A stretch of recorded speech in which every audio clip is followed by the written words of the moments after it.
الحمد لله رب العالمين والصلاة والسلام على سيد الأنبياء والمرسلين محمد وعلى آله وأصحابه أجمعين. أما بعد فأعوذ بالله من الشيطان الرجيم. بسم الله الرحمن الرحيم. يا أيها الذين آمنوا ادخلوا في السلم كافة ولا تتبعوا خطوات الشيطان إنه لكم عدو مبين.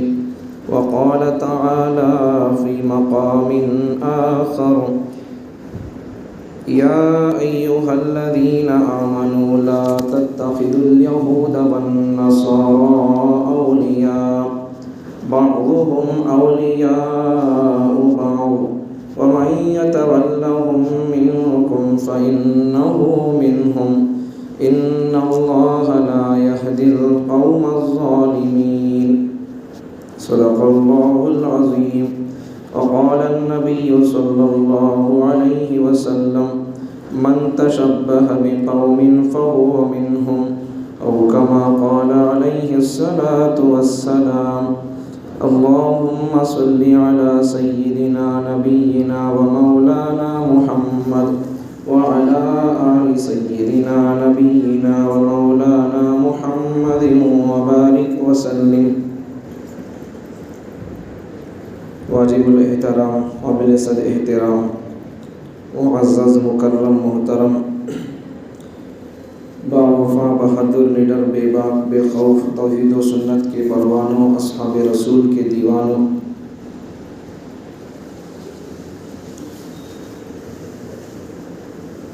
گزشتہ جمعہ اہل تشیع حضرات کا رد کرنے کی کوشش کیا. اہل تشیع شیعہ حضرات کا رد کرنے کی کوشش کیا. واقعہ اور بات مکمل نہ ہوئی.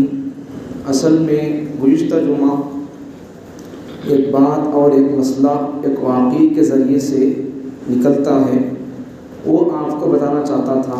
ساتھ میں چونکہ گزشتہ جمعہ جماعت الثانی 22 جماعت الثانی تھی، اور 22 جماعت الثانی کو سیدنا حضرت ابوبکر صدیق رضی اللہ عنہ کا یوم وفات بھی تھا. شاید اسی لیے اللہ تعالیٰ نے، میں کوشش کرتا رہا کہ وہ عنوان مکمل کروں، لیکن اللہ تعالیٰ سیدنا ابوبکر صدیق رضی اللہ عنہ کی یوم وفات کی برکت تھی، اسی لیے اللہ نے ذہن کو حضرت ابوبکر صدیق رضی اللہ عنہ کی سیرت اور ان کی خلافت کی طرف اللہ ذہن کو لے کر چلے گئے. خطیب کا کوئی کمال نہیں ہوتا. اللہ تعالیٰ سامعین اور حاضرین و ناظرین کے توجہ سے اللہ تعالیٰ، ان کی طرف سے اللہ تعالیٰ خطیب کے ذہن میں قوم کے لیے جس چیز کی ضرورت ہوتی ہے، یا پھر ماحول معاشرے میں جس چیز کی ضرورت ہوتی ہے، وہ چیز اللہ تعالیٰ خطیب سے بلواتے رہتے ہیں. یا پھر حالات حاضرہ میں ملک کی کیا ضرورت ہے، مسلمانوں کی کیا ذمہ داریاں ہیں، اس پر اللہ تعالیٰ خطیب کے ذہن کو اللہ تعالیٰ کبھی کبھار اس طرف اللہ پھر دیتے ہیں. کبھی کبھار ایسا بھی ہوا، کئیوں مرتبہ اس چیز کو میں نے بھی آزمایا، آج بھی آزمائے ہوں گے. بڑے بڑے خطیبوں کی خطابت کے جوہر اور خطابت سننے کے لیے ان کی جمعے کے وقت چلے گئے. دل میں سوال اور دل میں خواہش ہوتی تھی کہ حضرت سے، خطیب صاحب سے یہ سوال پوچھنا ہے، بیان کے بعد خطیب صاحب سے سوال پوچھیں گے. دل میں نیت ہوتی تھی، سوال لے کر طلب لے کر جاتا کہ حالات اس وقت ہندوستان کے یہ ہیں، عالم اسلام کے حالات یہ ہیں، اس وقت مسلمانوں کی ذمہ داری کیا ہے، اس سوال کا جواب حضرت سے کیا نکلتا ہے، قرآن کیا جواب دیتا ہے. وہ سوال کرنے سے پہلے ہی ارادہ ہوتا ہے جمعے کے بعد خطیب صاحب سے سوال کریں حالات حاضرہ میں مسلمانوں کی ذمہ داری کیا ہے. لیکن تڑپ اور وہ طلب سے اللہ تعالیٰ خطیب کے ذہن میں ہماری اس تڑپ کو اللہ تعالیٰ سوال پوچھنے سے پہلے اللہ تعالیٰ خطیب کے زبان سے قرآن حدیث کی روشنی میں اللہ تعالیٰ خطیب کے ذہن اور زبان سے وہ اللہ بات نکلواتے ہیں. کئی مرتبہ میں نے بھی ایسا آزمایا ہے. سوال پوچھیں گے ایسا خطیب صاحب سے، حضرت سے، لیکن سوال پوچھنے سے پہلے ہی بیان کے اندر ہی ہمارے سوال کا جواب مل گیا. کئی مرتبہ ایسا ہوا. تو اصل میں چیز تڑپ ہوتی ہے انسان کی، سامعین کی تڑپ ہوتی ہے. اگر وہ تڑپ لے کر آئیں گے تو پھر ان کے تڑپ کے حساب سے اللہ تعالیٰ باتیں نکالیں گے. تو ہمارا بھی وہی حال ہے، دیکھ کر آتے ہی ایک، پڑھ کر آتے ہی ایک، نوٹ کر کے آتے ہی ایک. اللہ تعالیٰ قوم اور معاشرے کا حال جو ہوتا ہے اللہ تعالیٰ اس بات کو اللہ تعالیٰ زبان سے نکلواتے رہتے ہیں. اس میں ہمارا کوئی قصور نہیں ہوتا ہے. بہرحال گزشتہ جمعہ ایک بات بول رہا تھا، آپ کے سامنے ایک مسئلہ بتانا تھا. ایک واقعے کے ذریعے سے ایک نتیجہ نکلتا ہے. اب وہ واقعے کے ساتھ میں ہمارے مسلمانوں کے عقائد، اہل سنت والجماعت کے عقائد، نبیوں کے بارے میں عقیدہ کیا ہے، وہ تمام چیزیں آپ کو بتا دیا تھا. وہ بات بول کر آج جو اہم عنوان ہے وہ بولنے کی کوشش کروں گا. تو گزشتہ جمعہ بات آپ کے سامنے عرض کر رہا تھا، صرف ٹوپی پہننے کا نام مسلمان نہیں ہے. مسلمان، یہ جملہ تو 2 جمعہ سے چل رہا، بڑا لمبا چوڑا عنوان ہے. مسلمان بولے تو صرف ٹوپی پہننے کا نام مسلمان نہیں، داڑھی رکھنے کا نام مسلمان نہیں. آپ توجہ سے سنو آج کے اس بیان کو اور ان الفاظ کو، بڑی گہری بات ہے. کیا الزام لگا نہیں مولانا، ٹوپی لگانا مسلمان نہیں کیا، داڑھی رکھنا مسلمان نہیں کیا؟ پوری بات سنیں گے توجہ سے تو سمجھ میں آ جائے گی بات، میں کیا حساب سے بول رہا ہوں، کیا اعتبار سے بول رہا ہوں.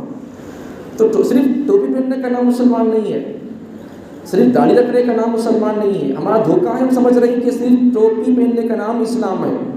ہم یہ سمجھ رہے ہیں کہ داڑھی رکھنے کا نام مسلمان ہے. ہم سمجھتے ہیں کہ پگڑی پہننے کا نام مسلمان ہے. ہم سمجھتے ہیں کہ جبہ پہننے کا نام مسلمان ہے.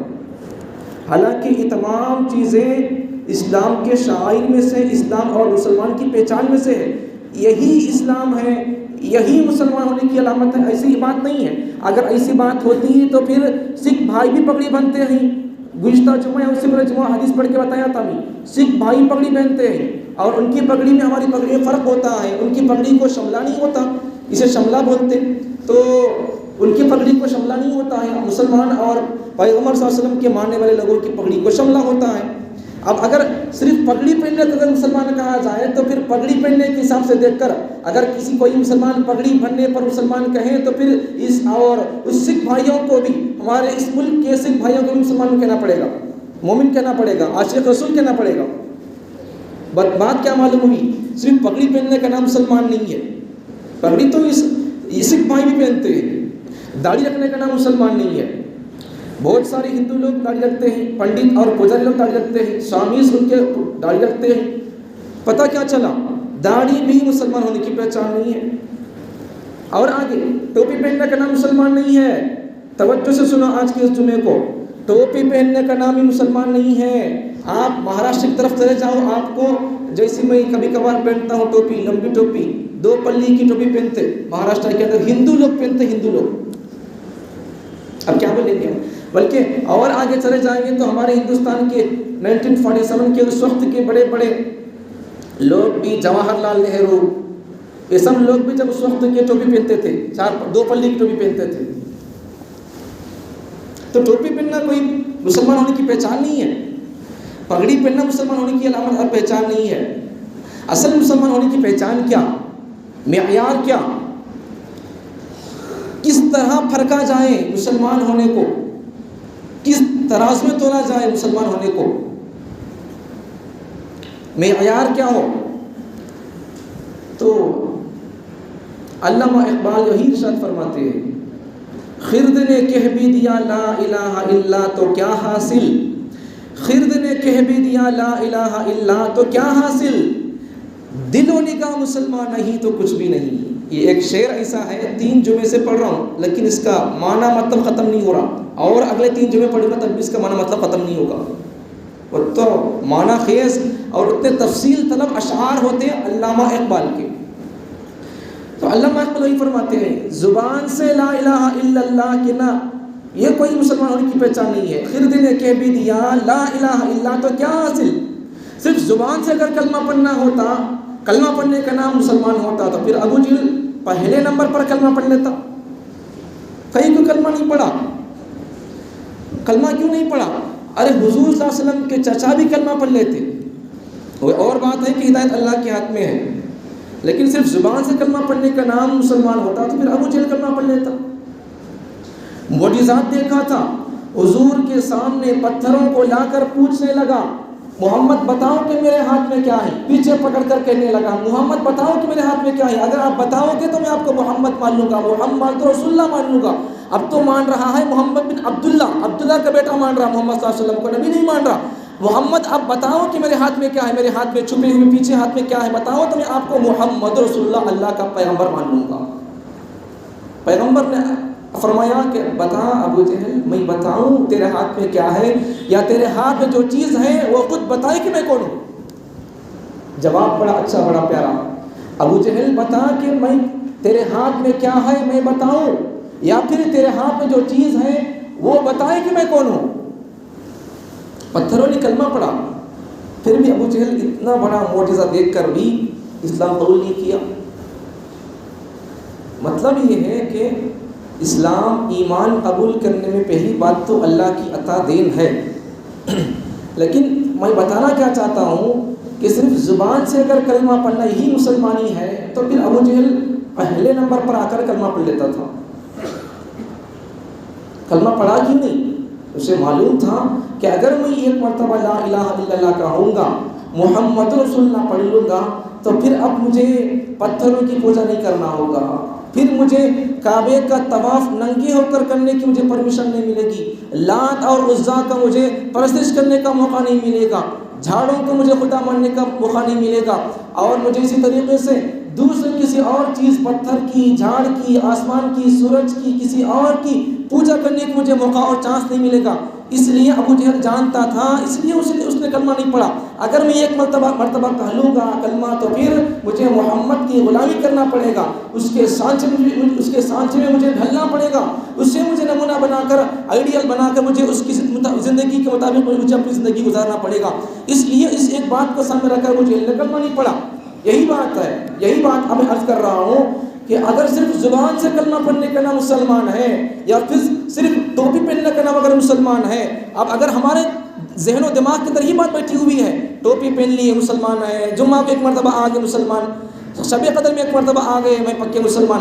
اگر ہمیں جمعے کو ایک مرتبہ آ کر مسلمان ہے، شب قدر میں ایک مرتبہ آ کر مسلمان پکے بول کر سمجھ رہی، شب برات میں ایک مرتبہ آ کر 2 رکعت پڑھ کر 4 رکعت پڑھ کر دعا کر کے چلے جا رہے، اور اس بات پر، اس اعتماد اور بھروسے پر تکیہ اور بھروسہ کر کے اطمینان سے ہیں کہ آپ پکے مسلمان ہیں، صرف 2-4 رکعت پڑھ کے، یا پھر صرف رمضانی مسلمان بن کر اپنے آپ پر اعتماد اور بھروسہ کر کے کہ بس میں سچا پکا مسلمان ہوں، تو پھر اگر ہم 2-4 رکعت پڑھ کے مسلمان ہیں، شب قدر میں آ کر مسلمان ہیں، شب برات میں آ کر مسلمان ہیں، جمعے کو جو 4 ٹکر لگا کر مسلمان ہیں، تو پھر ابو بکر اور عمر کون سے بھی کچے مسلمان ہو؟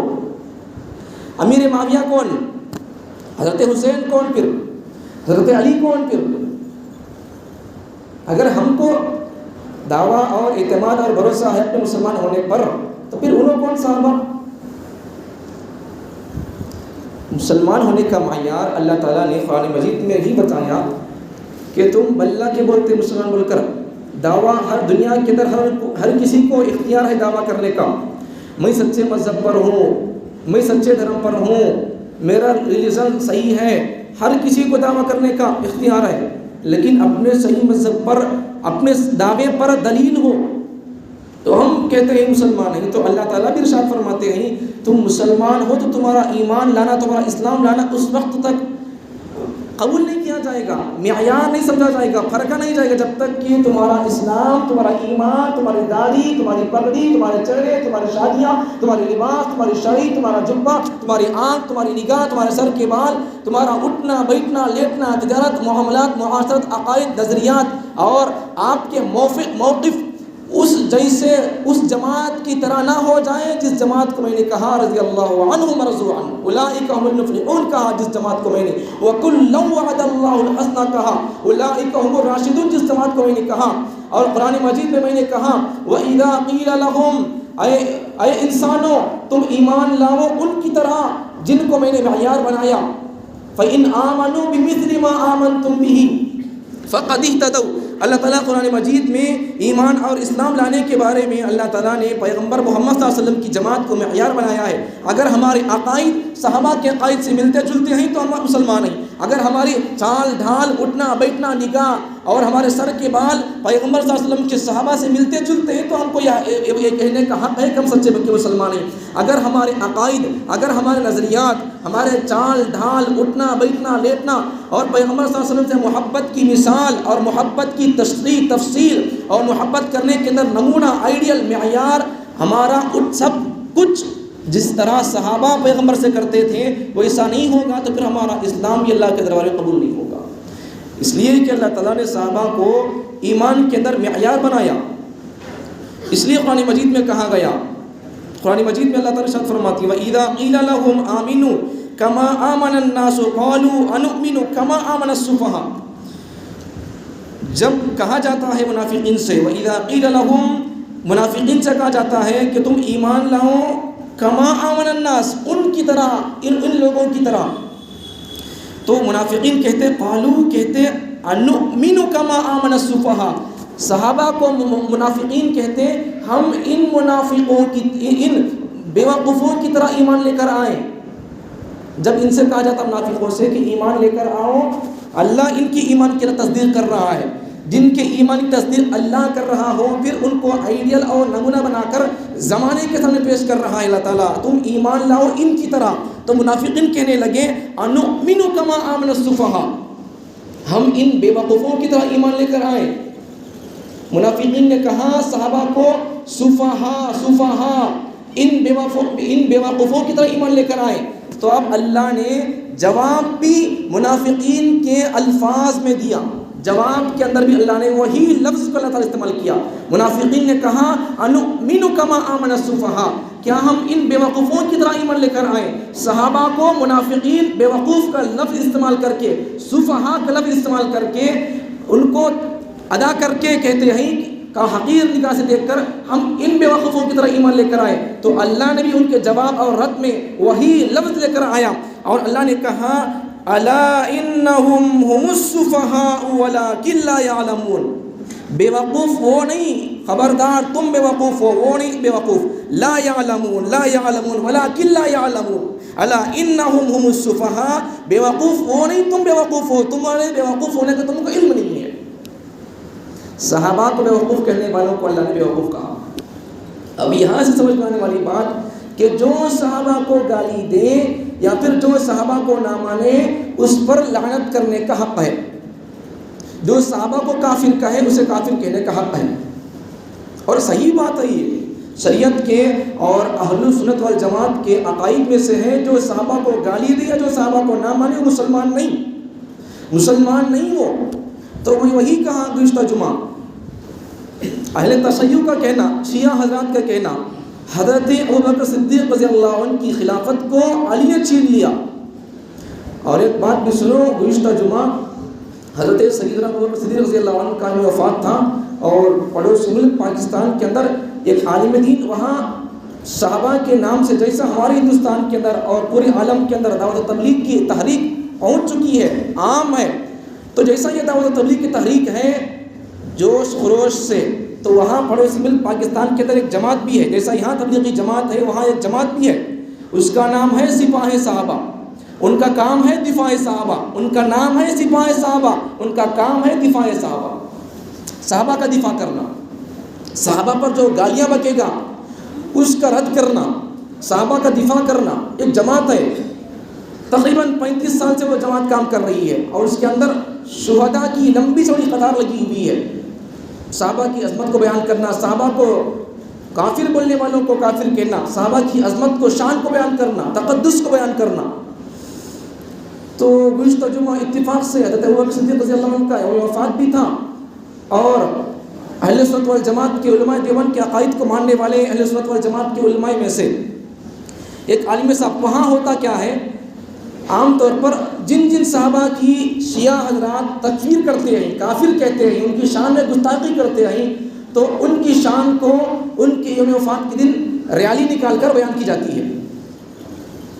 یوم صدیق اکبر، یوم عمر، ایسا اس طریقے سے مناتے ہیں، دن مناتے ہیں، ان کی شان بیان کرتے ہیں، جس صحابی کا وفات ہوتا ہے ان کی شان عظمت بیان کرتے ہیں۔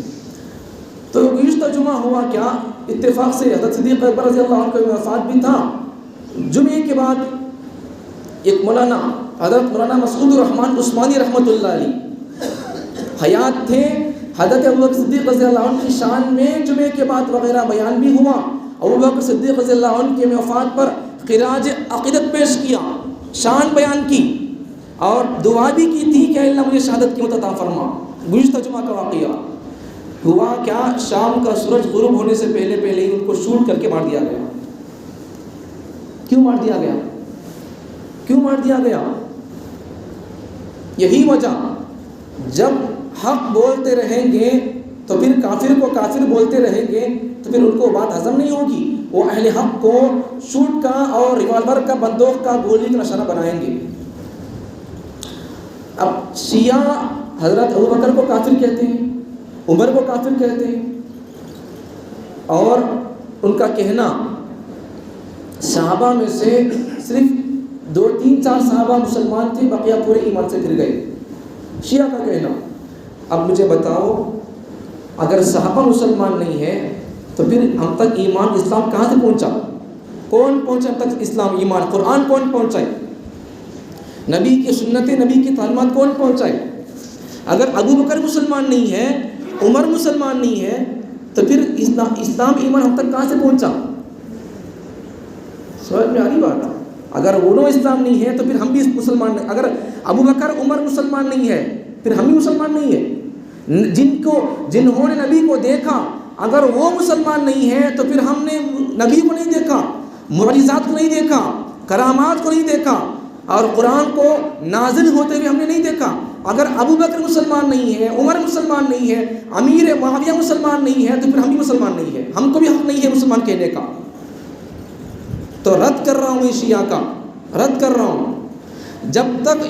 جب تک کوئی بھی عالم دین، کوئی بھی مسلمان شیعہ کو کافر کہتا رہے گا تو پھر ان کی لاشیں اہل حق کی اڑتی رہیں گی۔ پیغمبر نے حدیث میں کہا، جو میرے صحابہ کو گالی دے تم بھی ان کو لعنت اور گالی دو، میرے صحابہ کو گالی دینے والوں کو تم بھی اسے برا بھلا کہو، لعنت کرو اس کے اوپر۔ فقولوا لعنت اللہ علی شرکم، جو میرے صحابہ کو ادب کی نگاہ سے نہ دیکھے، ان کے بارے میں ادب کے تمیز کے الفاظ استعمال نہ کرے، ان کو اگر کافر کہے تم بھی کہو فقولوا لعنت اللہ علی شرکم، تم صحابہ، میرے صحابہ کو برا بھلا کہنے کی وجہ سے، ان کے شر کی وجہ سے تم بھی ان پر لعنت کہو، فقولوا لعنت اللہ، ان پر اللہ کی لعنت ہو، یہ کہو تم بھی۔ تو یہاں سے اس حدیث سے پتہ چلا کہ اگر کوئی صحابی کو گالی دے، کیا کوئی صحابی کو کافر کہے تو ہم کو بھی حق بنتا ہے کہ صحابی کو کافر کہنے والے کو بھی کافر کہیں۔ صحابی کو نہ مانے تو پھر مسلمان رہتا نہیں، قرآن بچتا نہیں، پھر سمجھ میں آ گئی بات؟ تو شیعہ کا کہنا کہ حضرت ابوبکر صدیق رضی اللہ عنہ نے حضرت علی سے خلافت کو چھین لیا، ان کا سوال یہ، ان کا اعتراض اور ان کا عقیدہ یہی ہے، سب سے پہلے خلیفہ حضرت علی کو بننا تھا، لیکن حضرت ابوبکر صدیق رضی اللہ عنہ نے خلافت کو چھین لیا، امارت کو چھین لیا، بننا تھا خلیفہ علی کو، ابو بکر نے حضرت علی سے خلافت کو چھین لیا۔ کہاں چھینے حضرت علی؟ حضرت ابوبکر صدیق رضی اللہ عنہ حضرت علی کی خلافت کو کہاں چھینے؟ اگر چھینے ہوتے، اگر حضرت علی رضی اللہ عنہ سب سے پہلے اگر خلیفہ ہوتے، اگر انہی کو خلیفہ بننا ہوتا تو پھر اگر ان سے اگر خلافت چھینے ہوتے، حضرت ابوبکر سے ان کی لڑائی ہوتی تو پھر حضرت ابوبکر کے پیچھے 2-2.5 سال تک نماز کہیں کو پڑھتے پیچھے، بہت ساری رشتہ داریاں ہیں، لمبی چوڑی تفصیل ہے، ان کے بڑے خاندان آپس میں ملے جلے ہیں، پھر بھی دشمنی، یہ سب لا علمی کی باتیں ہیں۔ ابو بکر کو انہوں نے سب سے پہلا خلیفہ تسلیم کر لیا، عقیدہ یہی رکھا ہے، بلکہ قرآن کے بارے میں بھی ان کا عقیدہ شیعہ حضرات کا کہ قرآن کے 30 پارے نہیں 40 پارے، جبکہ اہل سنت والجماعت کا پوری امت مسلمہ کا فیصلہ اور اتفاق ہے، اجماع ہے کہ قرآن کے 30 ہی پارے، لیکن شیعہ کا کہنا کہ قرآن کے 30 پارے نہیں 40 پارے، 30 پارے موجود ہیں، بقیہ 10 پارے معرفت کی۔ کہاں کا عقیدہ ہے؟ اسی لیے اللہ نے ان کو، شیعہ کو، اس عذاب کے اندر مبتلا کر دیا کہ کہ شیعہ کے جماعت میں سے آج تک ایک بھی حافظ قرآن نہیں بن سکا، جن کے دل کے اندر صحابہ کا بغض اور دشمنی ہو، جن کی زبانوں سے صحابہ کے بارے میں کفر کی باتیں نکلتی ہوں، ان کے سینے میں قرآن نازل ہونے والا صحابہ کے ذریعے سے نازل ہوتا تھا قرآن۔ سب سے پہلے قرآن کے مخاطبین صحابہ، انہوں نے قرآن کو یاد کیا، انہوں نے قرآن کو لکھا۔ جس کے دل کے اندر صحابہ کا بغض اور دشمنی اور نفرت ہو، جس کی زبان سے صحابہ کے بارے میں کفر کی باتیں نکلتی ہوں، تو ان کے دلوں کے اندر قرآن نہیں چلتا، ان کے زبان پر قرآن نہیں چڑھتا۔ اس لیے آج تک ریسرچ کر کے دیکھ لو، شیعہ میں ایک بھی حافظ قرآن نہیں ہے۔ دوسرے لوگوں کے اندر حافظ قرآن ہے، دوسری جماعتوں کے اندر، بریلوی کے اندر دیکھو، اہل حدیث کے اندر دیکھو، غیر مقلدین کے اندر دیکھو، دوسری جتنی ہمارے مسلمانوں کے دوسری جو تنظیمیں تحریکیں ہیں ان کے اندر لوگ آپ کو مل جائیں گے حافظ قرآن۔ لیکن شیعہ کے اندر یہ ایک ایسی تنظیم تحریک ہے کہ بلکہ یہ تو مسلمان بھی نہیں ہے۔ اہل سنت والجماعت کے اگر عقائد کو، ان کے عقائد کو اگر لکھ کر دیکھیں گے تو اہل سنت والجماعت کے جو عقائد ہیں، صحابہ کے جو عقائد ہیں، ان کے اندر وہ عقائد میں سے ایک بھی عقیدہ نہیں ہے۔ اسی وجہ سے اللہ نے ان کو یہ سزا دی ہے کہ شیعہ میں سے ایک بھی حافظ قرآن آج تک نہیں بن سکا اور بنے گا بھی نہیں آئندہ۔ جس کے دل کے اندر صحابہ کا بغض اور دشمنی ہو، ان کے زبان میں اللہ تعالیٰ قرآن کو نہیں چڑھائیں گے۔ صحابہ کی محبت ہو تب قرآن چڑھے گا۔ ابو بکر کو کافر کہنے والوں کی زبان میں کہاں سے قرآن چڑھے گا؟ تو یہ بات ہے کہ اللہ تعالیٰ نے ان کو یہ سزا دی کہ ان کی نسلوں کے اندر اور ان کی تحریک اور تنظیموں کے اندر کوئی حافظ قرآن نہیں ہے۔ یہ اللہ کی طرف سے سزا ہے ان کو۔ تو صحابہ کو کافر کہتے، بالخصوص حضرت ابو بکر کو کافر کہتے۔ ان کا کہنا عقیدہ کیا کہ حضرت علی سے حضرت ابو بکر نے خلافت کو چھین لیا۔ اگر حضرت علی کی خلافت کو ابو بکر چھینتے، اگر ان کو ناپسند ہوتا تو پھر ان کے پیچھے نماز کہیں کو پڑھتے؟ نماز کہیں کو پڑھتے؟ انہوں نے نماز کیوں پڑھی 2 سال تک؟ بلکہ اور آگے بڑھ کر کہیں کہ حضرت ابو بکر رضی اللہ عنہ پہلے خلیفہ ہیں۔ ایک حدیث سے ایک نقطہ نکلتا ہے، اس سے سمجھ میں آتی ہے بات۔ پیغمبر صلی اللہ علیہ وسلم نے فرمایا خیر القرون قرنی ثم الذین یلونہم ثم الذین یلونہم۔ اس حدیث کو سمجھو، خیر القرون قرنی قرنی قرنی قرنی کے اندر جو الفاظ پیغمبر نے فرمایا کہ میرا زمانہ بہترین زمانہ، میرے بعد کا زمانہ بہترین زمانہ، اس کے بعد کا زمانہ بہترین زمانہ، 3 زمانوں کے لیے پیغمبر صلی اللہ علیہ وسلم نے قسم کھا کر فرمایا کہ یہ 3 زمانے بہترین زمانے۔ اب اس پیغمبر صلی اللہ علیہ وسلم کے فرمان حدیث خیر القرون قرنی، اب یہ لفظ قرنی کے اندر قرنی قاف را نون یا قرنی کا ایک ایک لفظ بتا رہا ہے کون پہلے خلیفہ بننے والے ہیں۔ ان الفاظ کے اندر آپ توجہ کریں گے تو پہلا خلیفہ بننے والا کون ہے، دوسرا خلیفہ کس کو بننا ہے، تیسرا خلیفہ کس کو بننا ہے، چوتھا خلیفہ کس کو بننا ہے۔ یہ قرنی لفظ کے اندر وہ الفاظ موجود ہیں جن کے ناموں کے اندر یہ الفاظ موجود ہیں۔ قرنی قرنی اس کے اندر دیکھو لفظ قاف ہے، پہلا لفظ قرنی کے اندر۔ یہ قاف لفظ کس صحابی کے نام میں ہے؟ صدیق، صدیق کے نام کے اندر قاف ہے، تو قرنی کا پہلا لفظ قاف ہے۔ پتہ کیا چلا؟ پہلا خلیفہ مسلمانوں کا ابو بکر صدیق ہوگا، اس لیے کہ پیغمبر صلی اللہ علیہ وسلم کے فرمان خیر القرون قرنی، اس حدیث کے اندر قرنی کے اندر پہلا لفظ قاف ہے، اور صدیق اکبر کا نام کے اندر صدیق نام کے اندر پہلا لفظ صدیق نام کے اندر قاف ہے۔ تو یہ قاف بتا رہا ہے پیغمبر صلی اللہ علیہ وسلم کی حدیث کا، یہ قاف قرنی کا قاف بتا رہا ہے میرے بعد مسلمانوں کا سب سے پہلا خلیفہ صدیق ہوگا، صدیق۔ دوسرا قرنی کے اندر دوسرا لفظ قرنی را، را را نام کس شخصیت کے نام کے اندر را ہے؟ را کس شخصیت کے نام کے اندر ہے؟ عمر کے اندر را ہے۔ تو پیغمبر صلی اللہ علیہ وسلم نے حدیث کے اندر بتا دیا قرنی قاف سے پہلا خلیفہ صدیق قاف، دوسرا لفظ ہے را، را سے عمر دوسرا خلیفہ بنے گا، تیسرا خلیفہ قاف را قر نون یا نی نون لفظ، نون کس شخصیت کے نام کے اندر ہے؟ عثمان کے نام کے اندر نون ہے۔ تو پیغمبر صلی اللہ علیہ وسلم نے بتا دیا میرے بعد پہلا خلیفہ قرنی سے قاف سے ابو بکر صدیق مراد ہے، قرنی کے را سے عمر مراد ہے، دوسرا خلیفہ ابو بکر کے بعد دوسرا خلیفہ عمر بنے گا، اس کے بعد قرنی کے نون سے عثمان مراد ہے، تیسرا خلیفہ عثمان بنے گا، قرنی کے یا سے قاف را نون یا نی، تو آخری لفظ یا ہے، یا لفظ، یہ لفظ یا حرف یا کس شخصیت کے نام کے اندر ہے؟ علی نام کے اندر یا ہے، تو پیغمبر صلی اللہ علیہ وسلم نے بتا دیا، قرنی کے اس حدیث کے اندر پیغمبر صلی اللہ علیہ وسلم نے بتا دیا کہ میرے بعد پہلا خلیفہ قاف سے قرنی، قرنی کے قاف سے مراد صدیق ہے، قرنی کے را سے مراد عمر دوسرا خلیفہ بنے گا، قرنی کے نون سے عثمان تیسرا خلیفہ بنے گا، اور اسی طرح قرنی کے یا سے علی چوتھا خلیفہ بنے گا۔ پہلا خلیفہ کون، دوسرا خلیفہ کون، تیسرا کون، چوتھا کون، یہ ایک حدیث اگر سمجھ جائیں گے تو پھر جھگڑا ختم نہ ہو جائے گا، بات مکمل ہو جائے گی۔ انہوں نے اس حدیث کو سمجھا بھی نہیں، پڑھے بھی نہیں، معلوم بھی نہیں ہے شیعہ حضرات کو، تو پھر کیا سمجھیں گے؟ بس ایک لفظ کافی ہے۔ تو میرے حال بہت ساری لمبی چوڑی تفصیل ہے، بس اتنی بات یاد رکھو کہ مسلمانوں کے سب سے پہلے خلیفہ حضرت سیدنا ابو بکر صدیق رضی اللہ عنہ ہیں، دوسرے خلیفہ عمر بن خطاب، تیسرے خلیفہ عثمان، چوتھے خلیفہ حضرت علی۔ چوتھا نمبر حضرت علی کا ہے، پہلا نمبر نہیں، دوسرا نمبر نہیں ہے۔ تو یہ حدیث سے آپ کو سمجھا دیا۔ آگے بڑھیں گے تو حضرت ابو بکر صدیق رضی اللہ عنہ، بات کیا چل رہی تھی ہماری؟ زبان صرف کلمہ پڑھنے کا نام مسلمان نہیں ہے، ٹوپی پہننے کا نام مسلمان نہیں ہے، عرض کر رہا تھا۔ صرف ٹوپی پہننے کا نام مسلمان ہے تو پھر مہاراشٹر کے اندر بہت سارے غیر مسلم لوگ، ان کا پہچان اور ان کی علامت وہی ہے، لمبی ٹوپی پہنتے ہیں، پھر ان کو مسلمان کہنا پڑے گا۔ پگڑی پہننے کا نام مسلمان ہے تو پھر سکھ حضرات، سکھ بھائی ہمارے ملک کے پگڑی پہنتے ہیں بغیر شملے کی پگڑی پہنتے ہیں، ان کو مسلمان کہنا پڑے گا۔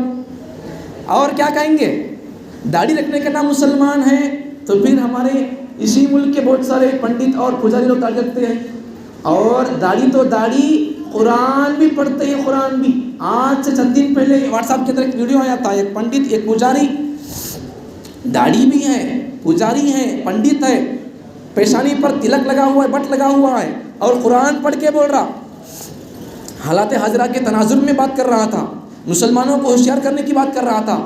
مسلمانوں تم سمجھو، اب جو لڑائی چل رہی ہے فلسطین کے اندر، یہودیوں کا قبضہ ہے، مسلمانوں کو شہادتیں ہو رہی ہیں، یاد رکھنا مسلمانوں، یہودی وہاں سے مسجد اقصیٰ کا ایک پتھر بھی قبضہ نہیں کر سکیں گے۔ عیسیٰ آئیں گے، مہدی آئیں گے، انتظار کرو، انتظار کر، تم ہوش میں رہو۔ یہ پنڈت پجاری مسلمانوں کو ہوش کا سبق دے رہا ہے، بیداری کا سبق دے رہا ہے۔ تم کو تھکے پکے ہونے کی کیا ضرورت ہے؟ تم کہیں کو سستو پڑھ رہی، تم بیدار رہو، تم سچے پکے مسلمان بن جاؤ۔ یہ ایک پنڈت پجاری سبق دے رہا مسلمانوں کو۔ ایک پنڈت پجاری کا سبق دینے کی ہوتی ہے، ہم کو کیا ضرورت پڑ گئی ہے؟ کیا ضرورت پڑ گئی ہے؟ اس لیے کہ ہمارے عقائد برابر نہیں، ہمارے معاملات برابر نہیں۔ ایک ایسا کوئی حکم بتاؤ، اسلام کا کوئی ایک ایسا حکم بتاؤ جس میں ہم یہ کہہ سکیں کہ اس حکم کے اندر ہم 100% پکے سچے مسلمان ہیں، اسلام کے 100% ہم اس کے اندر نمبر لے گئے۔ جیسا اسکولوں کے اندر ایگزام ہوتا ہے، سائنس کا، سوشل کا، انگلش کا، تیلگو کا، ویسا بتاؤ، عقائد میں بتاؤ، عبادات میں بتاؤ، معاملات میں بتاؤ، معاشرت میں بتاؤ، اور پھر لین دین میں بتاؤ، اخلاقیات میں بتاؤ، کون سی چیز ہے؟ یہ 5 چیزیں اسلام کی بنیاد۔ اسلام 5 چیزیں، اعتقادات، عقائد، عبادات، معاملات، معاشرت، اخلاقیات، ان 5 چیزوں میں سے مسلمان کس امتحان کے اندر، عقائد کے معاملات میں، یا عقائد کی کتاب میں، یا عبادات میں، یا معاملات میں، معاشرت میں، یا پھر اخلاقیات میں، کس چیز کے اندر مسلمان 100 نمبر لینے کے قابل ہے؟ عقائد تو پوچھو کو، عقائد تو بہت خراب ہے۔ اسی لیے گاندھی جی نے کہا تھا کہ بھئی تم بھی مسلمان ہو، تم مسلمان ہو، اور مسلمان رہ کر تم بتوں کی پوجا کرتے ہو، مردوں کی پوجا کرتے ہو، تم میں ہم میں کیا فرق ہے؟ فرق بس اتنا ہے، گاندھی جی غیر مسلم بندہ مسلمانوں کو توحید کا سبق سمجھا رہا ہے، گاندھی جی ہندو بندہ مسلمانوں کو اللہ ایک ہے اس کا سبق دے رہا ہے، قبروں کی پوجا نہ کرو سبق دے رہا ہے، پتھروں کی پوجا نہ کرو سبق دے رہا ہے، پلاسٹک کے، اسٹیل کے، چاندی کے، سونے کے پنجوں کی پوجا نہ کرو۔ گاندھی جی غیر مسلم بندہ جو کہ وہ بیٹھ کر نہیں مودتا ہے، کھڑ کر پیشاب کرتا ہے، پتھر کی پوجا کرتا ہے، چوہے کی پوجا کرتا ہے، سورج کو مانتا ہے، چاند کو مانتا ہے، وہ غیر مسلم بندہ جو موحد نہیں ہے، مشرک ہے، جو مسلمان نہیں ہے، مومن نہیں ہے، کافر بندہ، مشرک بندہ مومنوں مسلمانوں کو سبق دے رہا ہے توحید کا، موحد بننے کا سبق دے رہا ہے۔ اور گاندھی جی کا کہنا کیا تم بھی پوجا کرتے ہو ہم بھی پوجا کرتے ہیں، بس فرق اتنا ہے کہ ہم بتوں کو بٹھا کر پوجا کرتے ہیں اور تمہارے قبروں کو اور شرک کو تم اپنے بڑوں کو مردوں کو سلا کر پوجا کرتے ہو، بس اتنا ہی فرق ہے۔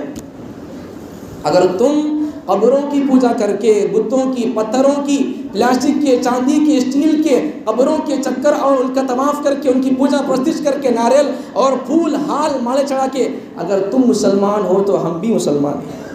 گاندھی جی کے کہنے کے مطابق اگر مسلمان پتھروں کی اور اسٹیل کے، پلاسٹک کے، ان تمام چیزوں کی پوجا کر کے بھی، ناریل پھوڑ کر بھی، ہار چڑھا کے بھی، اور اسی طریقے سے کپڑا چڑھا کر، چادر چڑھا کر بھی، قبروں کا طواف کر کے بھی پھر بھی مسلمان ہیں، تو پھر انہیں بھی مسلمان، انہوں کیا کافرہ نہیں ہے؟ ان کو مسلمان کہنا پڑے گا، ان کو اپنی ان کے بچوں سے، ہماری بچیوں سے نکاح کرنا پڑے گا۔ پھر قبروں کا چکر لگا کر یا پھر درگاہوں کا چکر لگا کر اگر یہ تمام کام کر کے، شرک اور کفریہ کام کر کے اگر ہم مسلمان ہیں تو پھر انہوں بھی مسلمان، ان کو غیر مسلم نہیں بول سکتے، پھر ان کو کافر بولنا جائز نہیں ہوگا۔ پھر سمجھ آگی بات، توحید پر آ جاؤ، توحید پر، توحید کے بغیر ایک عمل قبول نہیں ہوگا، ایک عمل قبول نہیں ہوگا، اس لیے موحد بن جاؤ، توحید پر آ جاؤ، بچوں کی تربیت کرو، بچوں پر کڑی نظر رکھو۔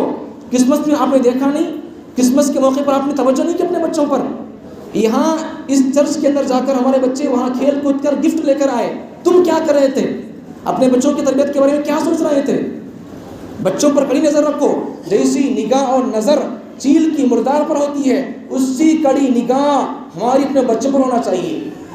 لمبا چوڑا ہماری تربیت کا، وقت کی تربیت کا، لیکن اتنی بات یاد رکھو، اگر کوئی غیر مسلمان بندہ، 2-3 جمعہ پہلے بھی کہا تھا اس جملہ میں، اگر کوئی غیر مسلم بندہ اسلام کے اعمال پورے کر رہا، ایک غیر مسلم بندہ پگڑی بن لیا، سرما لگا لیا، عطر لگا لیا اور جبہ شریف پہن کر نماز کو بھی آ گیا، آپ کیا بولیں گے اسے؟ آپ مسلمان بولیں گے؟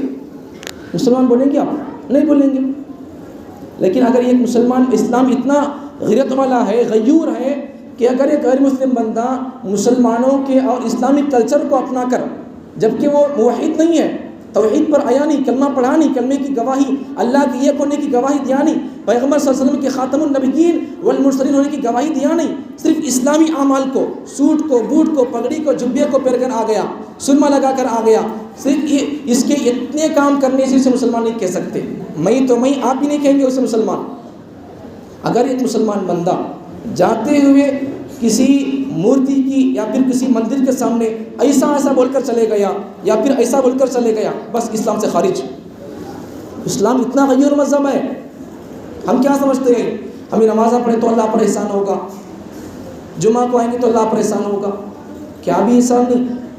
اللہ تعالیٰ ارشاد فرماتے ہیں، اگر تمہیں اسلام پر برابر رہے، میرے دین کی، شریعت کی، قرآن کی، سنت کی اگر خدمت کرتے رہے، مسجدوں کی، مدرسوں کی اگر حفاظت کرتے رہے، تمہارے داڑھیوں کی تمہیں اگر حفاظت کرتے رہے تو ٹھیک ہے، ورنہ اللہ تعالیٰ قرآن مجید میں ارشاد فرماتے ہیں، وَإِن تَتَوَلَّوْا يَسْتَبْدِلْ قَوْمًا غَيْرَكُمْ، اگر ان کا تم کو کلچر پسند ہے، وہاں تم کو کھلاتے ہیں کھیل، جاؤ کھیلو کوئی بات نہیں ہے، وہاں ڈانس کراتے ہیں، جاؤ کوئی بات نہیں ہے، جاؤ کوئی بات نہیں ہے، تو چلے جاؤ۔ وَإِن تَتَوَلَّوْا، اللہ کہہ رہا ہے سورہ محمد پارہ نمبر 26 آخری آیت، حامیم پارہ سورہ محمد کی آخری آیت، وَإِن تَتَوَلَّوْا يَسْتَبْدِلْ قَوْمًا غَيْرَكُمْ، اگر ان کا تم کو کلچر پسند ہے، ان کی داڑھی تم کو پسند ہے، ان کا شک تم کو پسند ہے، ان کے ٹخنوں سے نیچے تم کو پہننا پسند ہے، تو پھر اب کیا کر ڈالو؟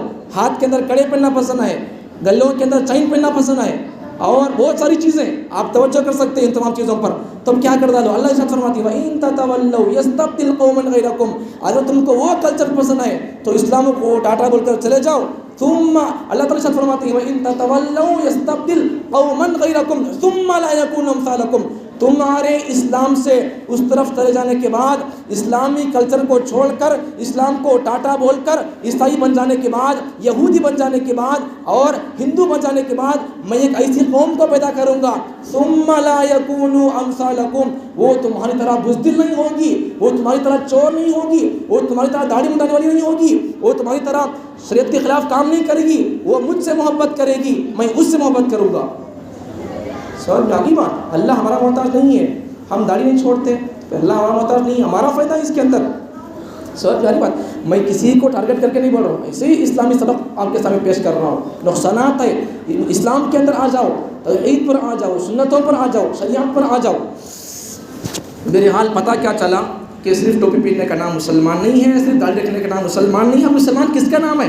2-3 جمعہ سے پڑھ رہا ہوں یہ بات. تو مسلمان ہے اللہ کو ایک ماننا, اور پھر اللہ کو ماننا. پہلی بات اللہ کو ماننا, دوسری بات اللہ کو ایک ماننا, تیسری بات محمد صلی اللہ علیہ وسلم کو ماننا, چوتھی بات محمد صلی اللہ علیہ وسلم کو خاتم النبیین والمرسلین ماننا, آخری نبی ماننا. اب یہ بات میں کیوں کہا اللہ کو ماننا, یہ بات کیوں کہا؟ اس لیے کہ دنیا کے اندر ایسے لوگ بھی موجود ہیں جو اللہ کچھ نہیں مانتے, بلکہ کسی کو نہیں مانتے, کسی کو نہیں مانتے, کسی کو نہیں, اللہ کو بھی نہیں مانتے, کسی کو بھی نہیں مانتے. ان کو بولتے ہیں کمیونسٹ, دہریہ. انگلش سے بولیں گے کمیونسٹ, اردو میں بولیں گے دہریہ.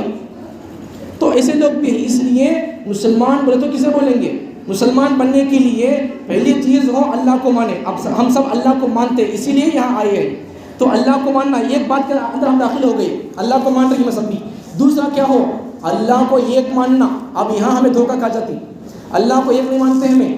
اگر اللہ کو ایک مانتے تو پھر پنجے کہیں کو اٹھاتے ہیں, اللہ کو ایک مانتے تو پھر یہاں گورکھپور کو جا کر نرلا کہیں کو پھوڑتے ہیں. اللہ کو اگر ایک مانتے تو پھر کہیں پر جا کر درگاہوں کے پاس پھول کہیں چڑھاتے ہیں, مالے کہیں کو چڑھاتے ہیں. پیغمبر نے کہا ہے کرنے کے لیے, ابو بکر نے کہا, عمر نے کہا, ابو حنیفہ نے کہا, امام شافعی نے کہا, امام مالک نے کہا, پھر کیوں کرتے ہو؟ قرآن میں کہیں ہے ارے نماز میں پڑھتے ہو ایاک نعبد و ایاک نستعین. ہر ایک کو یاد ہے سورہ, بچوں کو بھی یاد ہے سورہ علم کا سورہ. بس یہ ایک آیت آپ کو سبق پڑھنا, اور یہ ایک آیت کا بیان کافی ہے. 40 منٹ کا, گھنٹے کا بیان نہیں, صرف یہ ایک آیت ترجمہ, معنی, مطلب, تشریح, تفسیر سمجھو. بس آپ کو شرک سے بچانے کے لیے, روکنے کے لیے بس یہ ایک آیت کا ترجمہ, تفسیر کافی ہے. ایاک نعبد و ایاک نستعین. بندہ نماز کے اندر کہتا ہے اللہ سے کہ اللہ میں تیری ہی بات کروں گا, میں تجھ سے ہی مانگوں گا, میں تجھ ایک ہی کی پرستش کروں گا. میں میری جو بھی ضرورت ہوگی, حاجت ہوگی, شادی نہیں ہوئی ہے, شادی ہونا ہے, تجھ ہی سے پوچھوں گا. مجھے بچے نہیں ہوئے, شادی ہو گئی ہے, 10-20 سال کا عرصہ گزر گیا, اب تک بچے نہیں ہوئے, میرے سے پہلے شادی ہو گئی, میرے محلے کے, میرے گاؤں کے 15-20 بچوں کی شادی ہو گئی, 1 سال کے اندر نتیجہ نکل گیا, بچے پیدا ہو گئے, میری شادی ہو گئی ہے, 10-15 سال کا عرصہ گزر گیا, 20 سال کا عرصہ گزر گیا, مجھے بچے نہیں ہو رہی. تو بندہ اللہ سے ہی کہتا ہے کہ اے اللہ میری شادی ہو کر 10-20 سال کا عرصہ نہیں, 80 سال کا عرصہ گزر جائے. جیسا تو نے ابراہیم کو 80 سال کے بعد بچہ دیا ہے, ویسا میں امید کرتا ہوں, میں تجھ سے مانگتا ہوں ایاک نعبد و ایاک نستعین, ایاک نستعین. اے اللہ میں تجھی کو معبود سمجھوں گا, اور میری عمر شادی ہونے کے بعد 40 سال گزر جائیں, 100 سال گزر جائیں, لیکن میں جب مجھے بچے ہونا ہے تو میں تجھی سے مانگوں گا. وَإِيَّاكَ نَسْتَعِينُ. بندہ یہی بول رہا, نماز میں دیکھے تو ایک بولتے ہیں, باہر دیکھے تو کام دوسرا کرتے ہیں. اسی کو بولتے منافق. سوال پیاری بات. تو اس لیے یہ حرکت نہیں کرنا. موحد ہے جب کلمہ پڑھ رہی, نماز پڑھ رہی, تو پھر اسی پر جم کر رہنا ہے. 2 چہرے رکھو, ایک چہرہ اللہ کو ہونا ہے, ایک چہرہ اللہ کو ہونا ہے. سمجھ میں آ گئی بات؟ تو میرے حال بات ٹائم ہوتا جاتا ہے, کیا کہیں گے کیا کریں گے, تو میرے حال بات ختم کر دیتا ہوں. حالات حاضرہ کی مناسبت سے 1 منٹ بات ختم کرتا ہوں کہ جیسا کہ اب بچوں کو چھٹیاں ہیں, اسکول کے بچوں کو, تو پتنگ بازی ہے, پتنگ بازی. کھیل کے بارے میں اسلام کیا کہتا ہے, کھیل کون سے کھیل کھیل سکتے ہیں, کیا نہیں, وہ سب دیکھ کر آیا تھا بولنے کے لیے. معاشرہ, حالات, توحید, عقائد, یہ سب باتیں ہو گئی. شیعہ کا رد کرنا تھا, پہلے خلیفہ کون وہ بتانا تھا. بہرحال آئندہ جمعہ انتظار کرو, بولوں گا اسلامی اعتبار سے کون سی چیزیں اور کون سے کھیل کھیل سکتے ہیں, شریعت کے اندر کیا کھیل کھیلنے کی اجازت ہے, وہ سب آپ کو بتاؤں گا. لیکن آج کے جمعے کی اتنی بات یاد رکھو کہ جیسا کہ اب حالت حاضرہ میں اب ماحول اور سنکرانتی کی چھٹیاں بچوں کو مل گئے, تو عام طور پر سنکرانتی کے موقع پر پتنگ بازی ہوتی ہے. پتنگ بازی, بچے پتنگ اڑاتے ہیں. اس کے بہت سارے نقصانات ہیں, کئی نقصانات ہیں اس کے. اس لیے یہ طریقہ, یہ اڑانا, یہ کھیلنا, یہ مسلمانوں کا کلچر طریقہ نہیں ہے. اس کے پیچھے یہ کب سے شروع ہوا, کون سے سال شروع ہوا, یہ لمبی تاریخ ہے. پتنگ بازی کب شروع ہوئی ہے, کیا واقعہ ہوا تھا, کس واقعے کے پس منظر میں یہ شروع کیا گیا ہے, یہ لمبا چوڑا قصہ تاریخ ہے, لمبا وقت ہو جائے گا, نقصانات بہت ہیں. بس اتنی بات یاد رکھو, اپنے بچوں کو پتنگ نہ دلاؤ. یہ سب ہندوؤں کا کلچر ہے, یہودیوں کا کلچر ہے, عیسائیوں کا کلچر ہے. ان کے کلچر کو ہم کو اپنانے کی ضرورت نہیں ہے. ہمارے گھر میں شہد ہے, اسلام کے اندر مٹھاس ہے, شہد موجود ہے. ہمیں اپنے گھر کے اندر شہد رکھ کر بھی پھر ہمیں ان کا تھوک دیکھتی ملے تو پھر کیا بولیں گے, کیا بولیں گے؟ گھر میں شاد رکھ کر بھی پھر میں ہمیں ان کے ڈھکے پانی طرف دیکھتے ہو تو کیا بولیں گے؟ عقل مند بولیں گے اسے ہمارے پاس میٹھا اسلام موجود ہے، اسے چکو، اسے چاٹتے رہو اسلام کو، مزہ اس کے اندر آئے گا، شاد چاٹتے رہیں گے، مزہ آتا جائے گا، مزہ اور کھانا بولتا جائے گا دل۔ تو شاد اسلام کے اندر شاد جیسا مزہ ہے، اسے فالو کرو، اس کی تعلیمات کو اپناؤ۔ ان کے کلچر کے اندر، ان کے کلچر اندر کیا ہے؟ سب کھارا پانی، کڑوا پانی ہے وہ سب بھی، یہودیوں کا، عیسائیوں کا، ہندوؤں کا کلچر ہے سب، اس لیے بچوں کو پتنگ وغیرہ نہ دلاؤ، یہ سب ان کا کلچر ہے۔ اس کے ذریعے سے بہت سارے ایکسیڈنٹ ہوئے ہیں، بہت سارے بچوں کو پتنگ کے دھاگے لپٹ لیے گئے، گلا کٹ گیا، گردن نکل گئی، بچے مر گئے، یا کئیوں کی ایکسیڈنٹ ہو گئی، وہ پتنگ کا دھاگا یہ کرتے کرتے چلے گئے، دھاگے سے نیچے گر کو مر گئے۔ ایسے بہت ساری واقعات ہیں۔ اس لیے بچوں کو پتنگ نہیں دلاؤ۔ بچوں تم سے گزارش کر رہا ہوں میں کہ تم پتنگ نہ خریدو، اپنے چھٹیوں کے وقت کو مکتب میں آ کر گزارو، عقیدے سمجھو، توحید سمجھو، رسالت سمجھو، قیامت سمجھو، اللہ کو سمجھو، شرک کی قسمیں کیا سمجھو، توحید کی قسمیں کیا سمجھو، بدعات کیا سمجھو، اللہ کی محبت پاؤ آ کر۔ اس کے علاوہ دوسرے پتنگ بازی، دوسرے کھیل نہ کھیلو۔ اگر کھیلنا ہی ہے تو اسلامی اعتبار سے کون سا کھیل کھیل سکتے ہیں، اس کے اندر شریعت کی کیا حدود ہیں، انشاءاللہ انتظار کرو، آج جمعہ کے ساتھ بیان کروں گا۔ اللہ تعالیٰ مجھے اور آپ کو شریعت کے مطابق، سنت کے مطابق زندگی گزارنے کی توفیق عطا فرمائے۔ یہودیوں کے، عیسائیوں کی، ہندوؤں کے کلچر کو اپنا کر اپنے آپ کو اللہ تعالیٰ جہنم کا مستحق بنانے سے اللہ تعالیٰ سب کی اللہ کی بات فرمائے۔ سنت کو، شریعت کو اللہ تعالیٰ تھام کر اس پر چلنے کی توفیق عطا فرمائے۔ مرتے دم تک اسلام پر جینا، مرتے دم تک اللہ تعالیٰ اسلام پر مرنا اللہ تعالیٰ میرے اور آپ کے لیے آسان فرمائے۔ سبحان اللہ۔ سنت پر لیجیے۔